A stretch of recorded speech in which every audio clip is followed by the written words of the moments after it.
All right, welcome, friends. This is a little bit of an addendum version of the Instant Speed podcast. We had another episode that dropped on Wednesday, January 12th, and late before that dropped, we had a ban and errata, I suppose, announcement from LSS targeting some quite popular cards. And I thought, who better to join in on, I don't even know what we're calling this. It's kind of an extra episode. We can call this In Response, because it's kind of in response to the bans. We've got Tariq Patel, the U.S. national champion, but more importantly, Tariq is also the architect of essentially what the theme of these bans were. And for those who are not necessarily up to speed on what those bans entailed, well, let me get you settled. So basically, we've got an errata to Briar, which now states that the first time you connect with an attack action, you'll create an embodiment of Earth token. So that's basically capped at 1.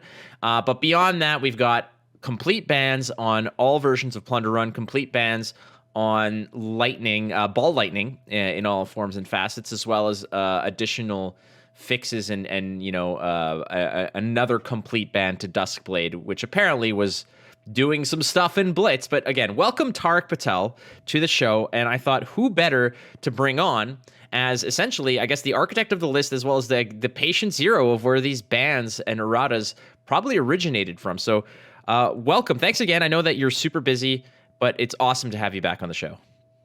Yeah, thanks for having me. A ton just dropped overnight, so I have a lot to say and a lot of thoughts in general on the bans and erratas that they've made. Yeah, well, so when I reached out to you, it was great because they came in late last night, today being January 12th. They came in late last night for us. And the first thing I did was earlier this morning, I messaged you and I said, hey, man, are you willing to do a little bit of a short and the first thing you said, like, oh, yeah, I got stuff to say. And I was like, hells yes. So I'm going to be a passenger on this because you have such an intimate connection with what these bans and erratas are. I want to hear what you have to say. So just pontificate, my dude, because you've got my ear, you've got everyone's ear. Let's hear what you have to say. All right, let's start with the low-hanging fruit. So Blitz, okay? It's probably the most casual format of the two. And I'm okay with what they did there. I think Duskblade was a mistake from the get-go. I think they've self-admitted that. Just over the weekend, I kind of took my first kind of venture into Blitz itself. I'd always kind of played it here and there with friends just to see what it was like. Never was a fan of how fast the format was, but I decided to try it out. Funny little story. One of my friends was on Oldhim, and he was kind of talking a little trash to me. He's like, you'll never win. And I don't think the match was particularly close. Duskblade got up to like 8 power or 8 counters at one point. It was just swinging for 10. It was a little silly from the get-go. So I'm okay with that ban. I think that Duskblade ban is for the better. I think it was a long time coming. No complaints there. The ball lightning stuff, again, Briar probably a little bit too good. No problem there. Where it gets interesting is the classic constructed bans and erratas. So starting with the errata, okay? So I guess they changed it for whenever Briar did damage, you would get an embodiment of Earth token. And it is now, for those who don't know, which is probably nobody at this point, but it is now a once per turn trigger, meaning any non-attack action that classically blocks for 2 can only block for a max of 3 once. Fine with that errata. I've been saying it from the get-go that I think Briar was a little bit too good and probably needed to get knocked down a peg. The interesting things to talk about, I think, at this point are Plunder Run ban and the ball lightning ban, which I think are a little controversial.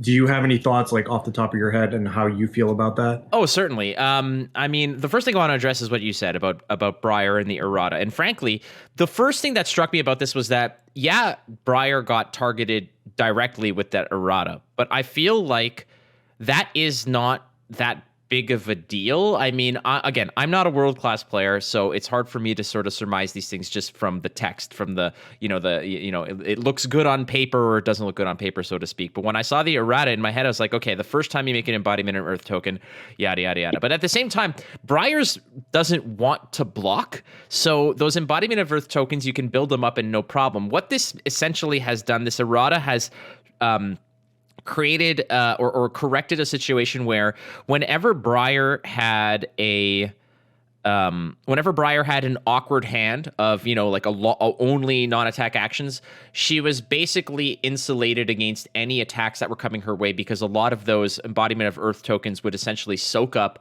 a lot of the damage. So you were rescued from really awkward hands by having these high level defenses. What this errata has done essentially, in my view, is created or has recorrected those awkward turns to actually be awkward turns, where it's no longer, you don't have the safety net where when you draw poorly, you'll just hyper block all the attacks and you're back at it. So that's no longer the case. What this has done is told Briar that, okay, when you have awkward hands, it's still going to get kind of dicey for you because you're going to take some damage. But in reality, from what I've learned about this deck, is that you don't care.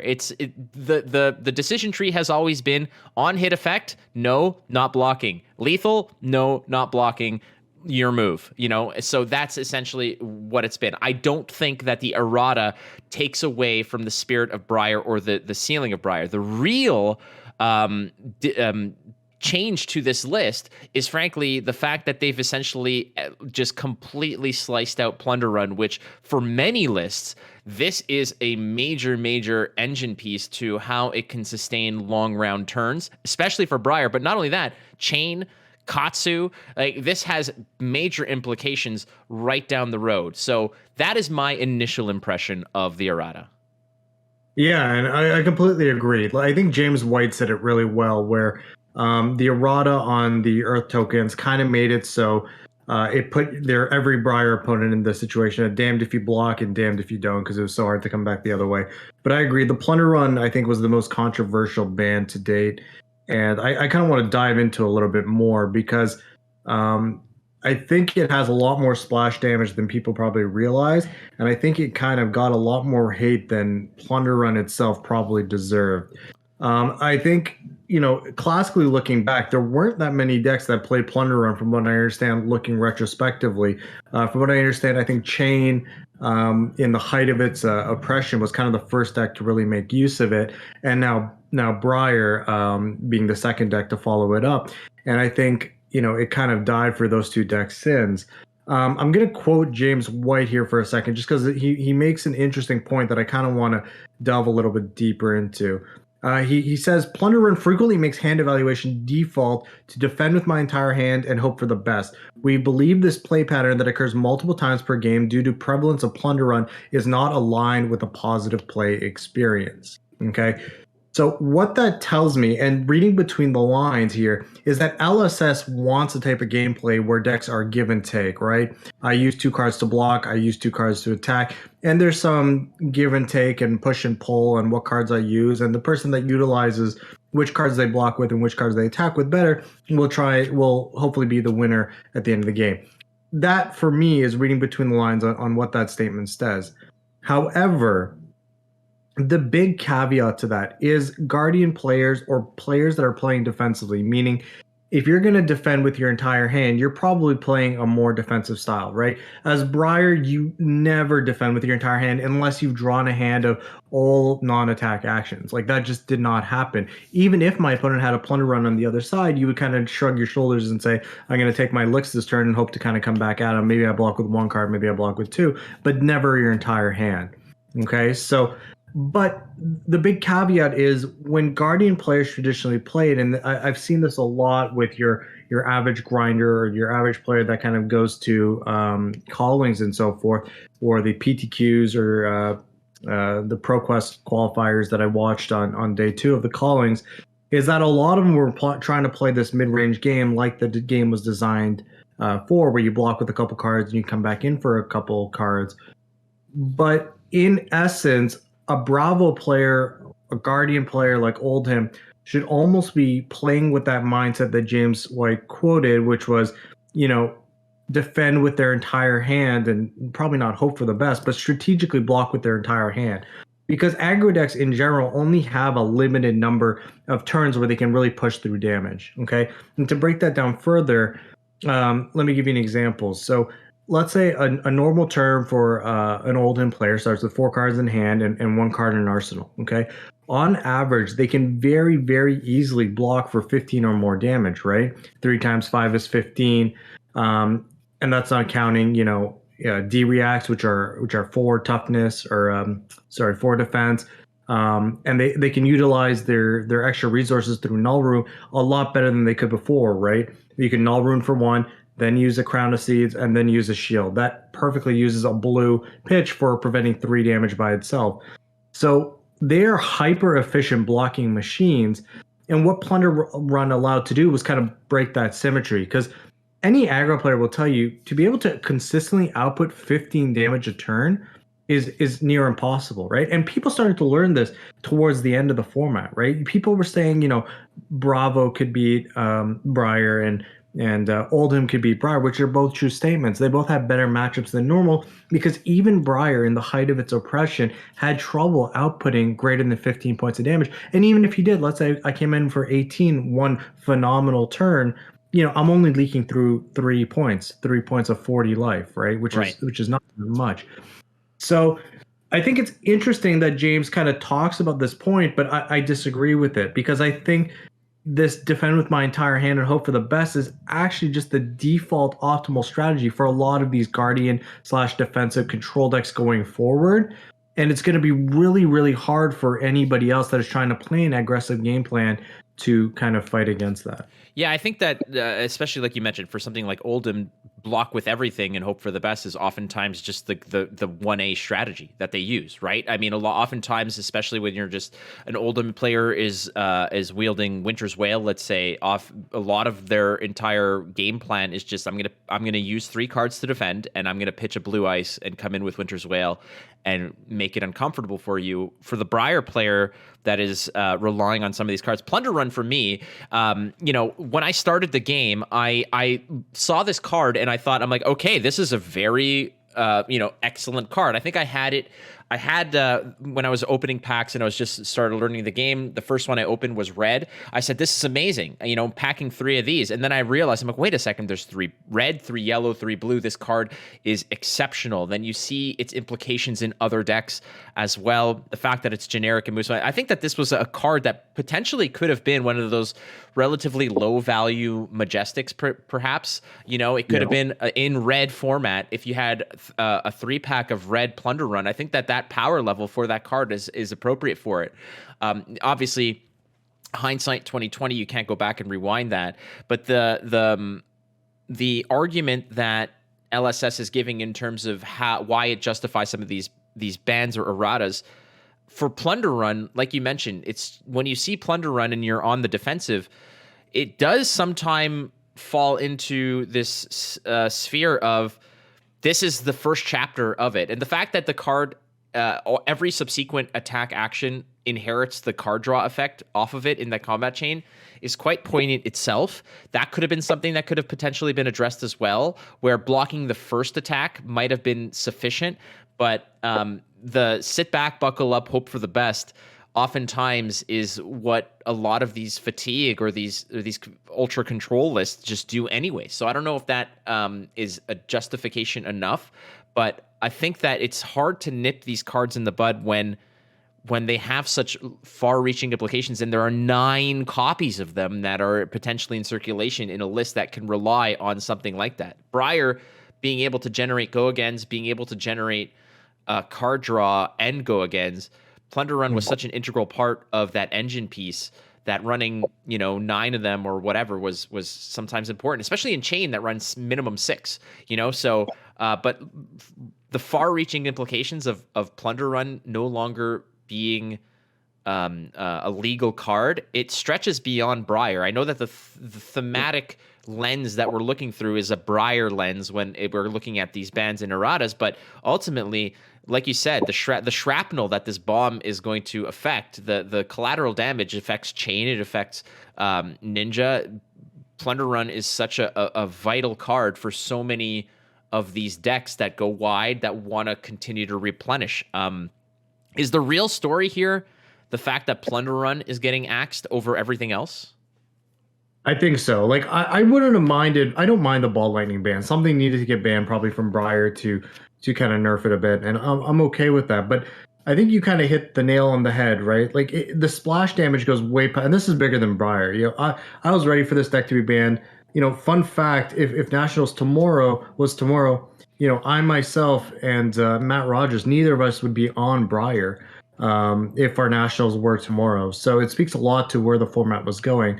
But beyond that, not only does it have implications for the aggro decks currently in the meta, but it has implications for heroes not yet released. There are heroes that may end up being tier 2 down the line, and that could have been tier 1 had Plunder Run been legal, right?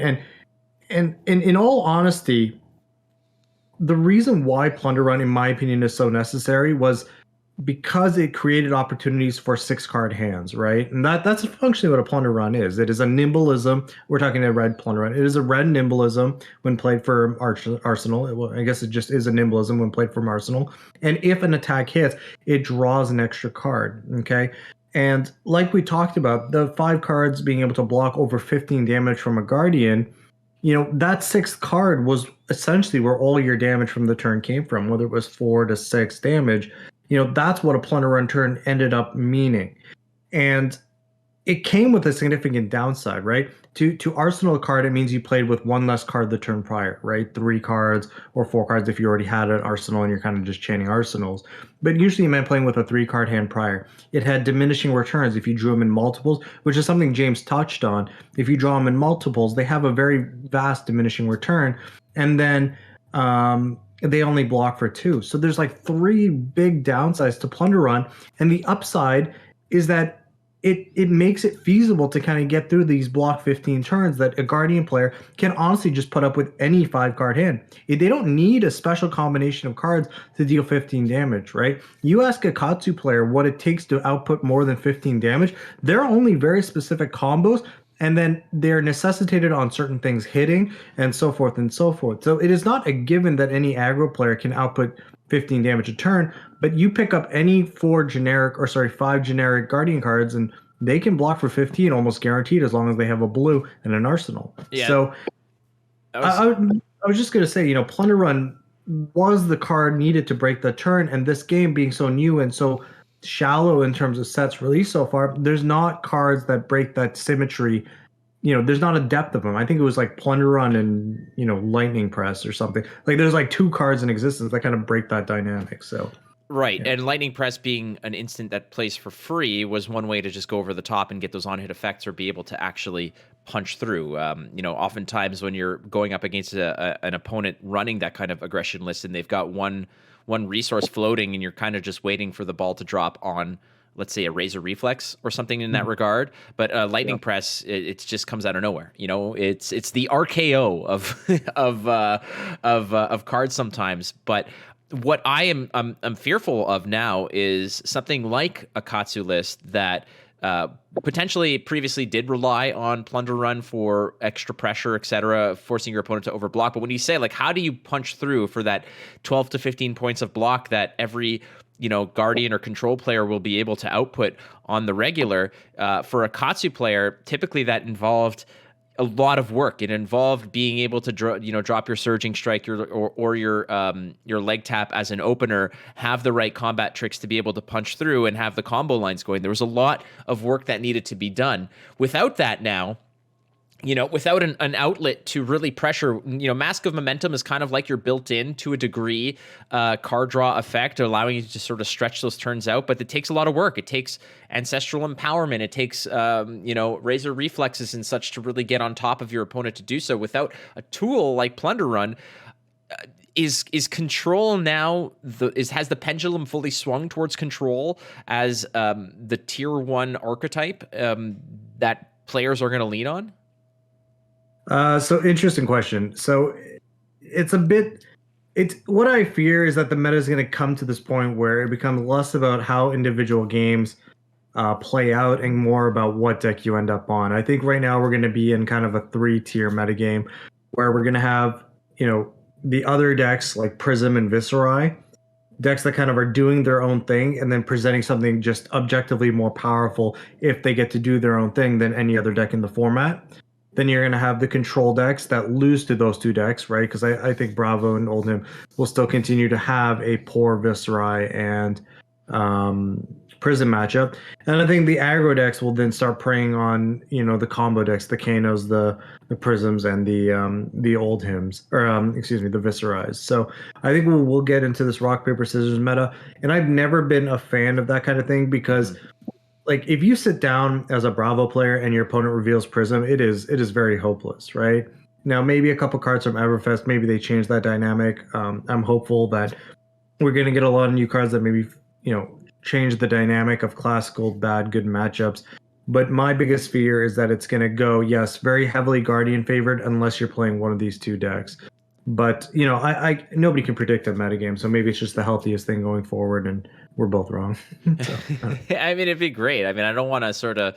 This isn't like a doom and gloom style conversation, but because in reality, in card games, certain decks will just have bad matchups. There are those 90-10 sort of leaning towards one deck that are just unfavorable. But ultimately, like this triangle that you're talking about, this rock paper scissors of, aggro beats control but loses to mid range loses to control loses to aggro, and then you have like those OTK style combo decks that are kind of like these wild cards. So what nobody wants, I think, is for it to for matches to essentially be predetermined from the point that you reveal your hero. You don't want to get your pairing, sit down at the table, reveal your hero, and say, well, what chance do I have? I have to draw perfectly for 4 straight turns to even like have a sniff at a W here. And these bans, as they've come through, obviously, like when you mentioned ball lightning being you got to ban something kind of thing, right? Like you got to ban something from lightning Briar to make it seem, and I think that was a fair option. Red ball lightning fit in, even yellow ball lightning fit in everywhere. It was a really decent card to play. It fused, it did everything that you needed to except block. But now, if you were to sort of dive into just what the biggest problem, do you think, let me ask you this then. You said that you and Matt Rogers have sort of been talking, and if there was a Nationals tomorrow, you would not be on Briar. What would you be leaning on, and why would you be leaning off of Briar? Because I'm not against fighting, 100 people in the room if they're a target enemy, number one. There's more viable options. I think if the tournament was tomorrow, I'd personally be playing Oldhim or Viserai between one of those two decks. I've stated publicly before that I was not playing Briar. But now with the new metagame shift, who knows? But like you said, I don't want to make this like a doom and gloom thing. I want to make it very clear to anybody listening. I am happy Briar got nerfed. I think Briar should have had some change, and I'm happy they did it. I'm just worried that aggro decks may have been the collateral in all this. And for a healthy metagame to exist, we need aggro decks in the format. Moving forward, I really wanted to try Lexi. I thought Lexi was such a fun champion. Or hero, excuse me, like the Death Dealer builds and the Voltaire builds and so forth. So it's unfortunate because I think Ranger players got the biggest kind of smack in terms of collateral damage with I think Azalea players, no longer having access to the Plunder Run plays, and Lexi obviously getting the ball lightning nerf, which is such a huge part of that deck's power turns. So unfortunately, I think the Ranger players were kind of the biggest losers in all this. I think most of the Briar players kind of saw it coming.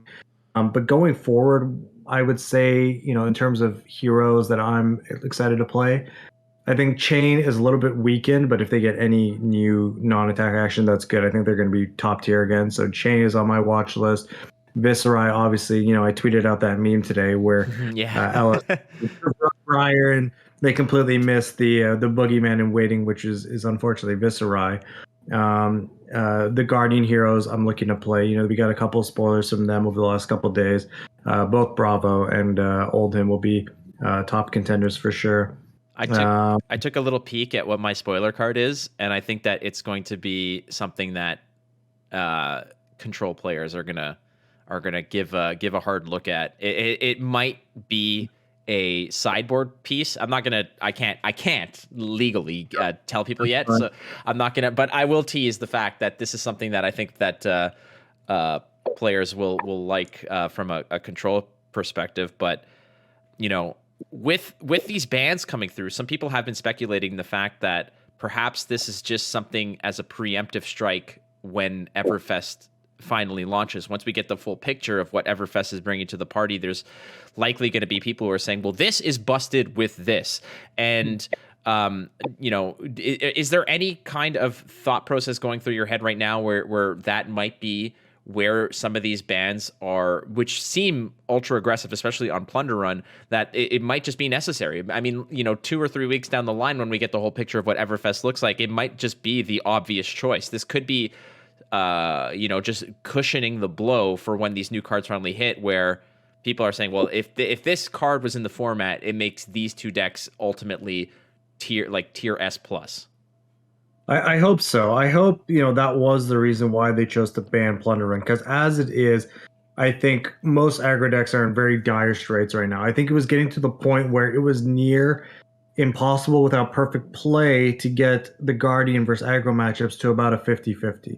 And I think with good play, you could stack Ball Lightnings and Sting of Sorceries and utilize Plunder Run turns well enough that you could force through and make those matchups about 50-50. But with them gone, I really, really do hope that they have something in the pipeline for aggro decks to kind of come to, play again. Because honestly, Flake, and I am a little bit biased, I do think games, not just this game, but every card game in general benefits when a game is more back and forth, when it promotes aggressive attacking play, playing to the board. Because don't get me wrong, I'll play Bravo or Olten tomorrow if it's the best deck. I'll have no problems doing it.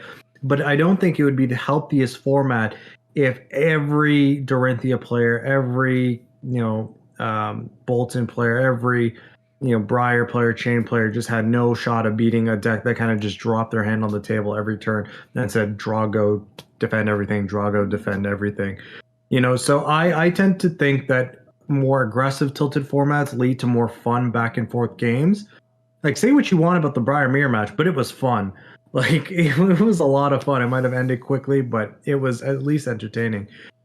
So I hope they have seen something that is aggressively tilted and they say, we need to nip this in the butt before it becomes a bigger issue. So I hope you're right. I hope I'm right too. I sometimes get worried when cards are essentially banned outright.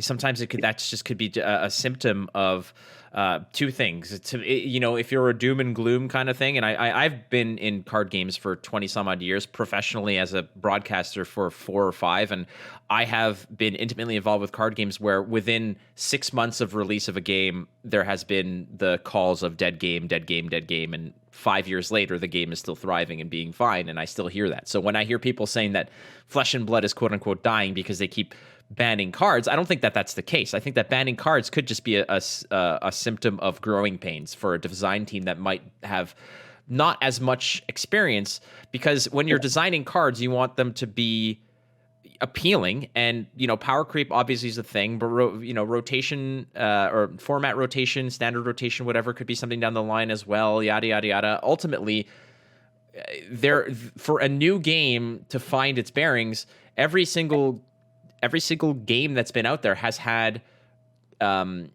changes to cards that have existed. They've been toned down, they've been adjusted, and the fact that this is not a digital format, you cannot just go in there and turn the dial on a number back one notch and everything's fine. You have to take drastic measures of banning particular cards. I genuinely hope, for the sake of the game, that this is not something that we'll see a lot of. I think that perhaps the next set we might see the same, but ultimately, depending on how far ahead into the future they're designing cards, that this is something that they're going to keep in mind, that the game is successful, the game is printing cards, people are playing it, it's great.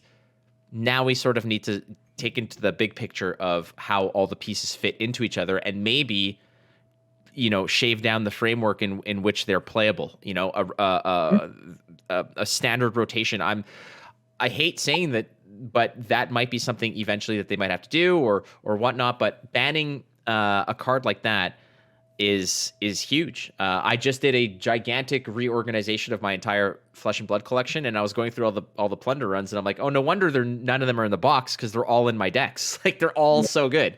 And suddenly I have to go file them back under old news, along with my cold foil Duskblade. It's just worthless now, but you know what I mean. That said, go for it. Yeah, I've been around the block a couple times, just like you, in various different games. I actually love the fact that they're banning and restricting stuff. And even if I don't always agree with it, I think this is healthy for it. I've never seen the form being so active in the last couple months as it was, over these last 2 days. And I think some of the buzz that it's generated is good. I think the bans that they've done is relatively harmless on your wallet, right? Like if you bought into Briar, every card that costs money in Briar fits perfectly into every other deck. I don't think you lost single cent. So even if you were a diehard Briar player and that's all you bought and all you played, you already probably have like 80% of another tier 1 deck. So I think the ban was in large good, and I actually am happy they did it. I was waiting for it, and I figured they'd do it at some point. I just don't necessarily agree with the Plunder Run ban, and this is where all this discourse comes from. So please, if you're listening, don't take this as doom and gloom. I don't think this game is dying. I think this ban was probably the best thing to happen to the game since the chain ban, and I'm really excited to go to just locals next week and kind of see what people are going to be doing. I don't know about you, but maybe I guess in Canada you guys are still locked down over here. We are locked up tight, my friend.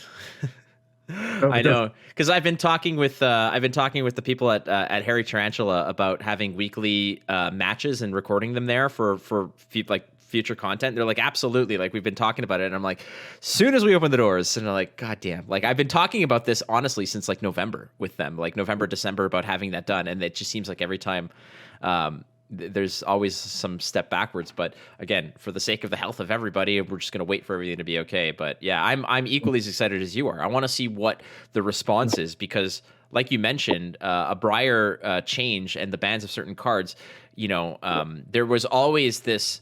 When it occurred to Chain, when Seeds got banned, everybody was saying, it's dead, it's over, sell your Chain stuff, it's not ever going to be useful. And then suddenly, Chain started creeping up into major tournaments because Seeds was not the end-all of that particular list. And honestly, as strong as Plunder Run is, what I'm mourning the most is the fact that aggro decks, like you mentioned, are missing out on a major tool to push the tempo on hyper-control lists. And some of the hardest things was busting down that door of that 4-card block, and if you had Plunder Run, that would give you so much extra gas in the tank to just continue that go wide strategy.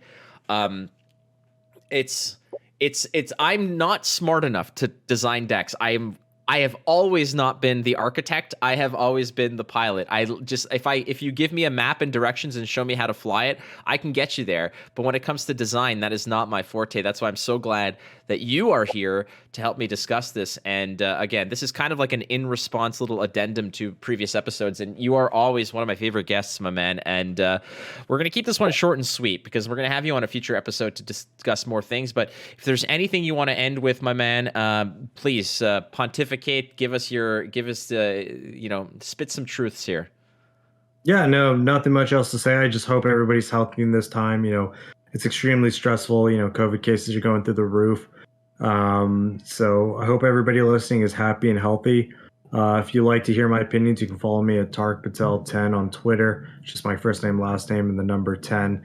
I don't have any affiliations, nothing to really shout out. So, I hope just everybody's happy and healthy, and I'll see you all soon.